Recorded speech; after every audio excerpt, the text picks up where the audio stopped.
Bu'aan kaabiin kiruu ta'uu yookiin ammoo namni kaabiin kiruu ta'e tokko faayidaan inni argatu maal waan jedhu viidiyoo tan keessa waliin ilaalla jechuudha. Faayidaan isaa guddaanii fi kan maallaqattu jijjiiramuu danda'u yookiin maallaqaanis argamuudhaaf baay'ee ulfaatu tokkoffaan addunyaa eksploor gochuu danda'uudha. Namni sunini fakkeenyaaf magaalota gurguddoo addunyaa garaagaraatti imaluu danda'a jechuudha. Magaalota akka London, Paris akkasuma Dubai fi New York magaalota gurguddoo garaagaraa namni kun imaluu danda'a jechuudha.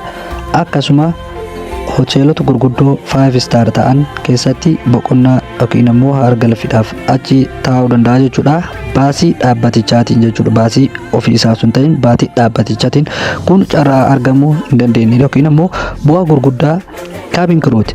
Inni dabalata yookiin ammoo inni biraa ammoo inshuraansii fayyaa yookiin health inshuraansii guutuu qaba jechuudha. Namni kaabiin kiruu ta'u kun dhibee fayyaa kaa'es mudatu maraafuu dhaabbatichatti yaalaaf baasii baasu hunda haguugaaf yookiin shaffanaafii jechuudha. Akkasuma illee jidduu manaatii fi hojii yookiin ammoo jidduu mana isaatii fi bakka hojiitti imaluudhaaf kaffaltii taaksii garaagaraatiif hin saaxilamu jechuudha. Namni kun sababi isaas sarviis baasii dhaabbatichaatti fayyadamu waan ta'eef baasii garaagaraatiifis hin saaxilamu jechuudha. Yeroo taanutti ammoo mindaan kaabiin kiruu maal fakkaata waan jedhu waliin ilaalu waan taateef TikTokan follow godhuun dagatinaan.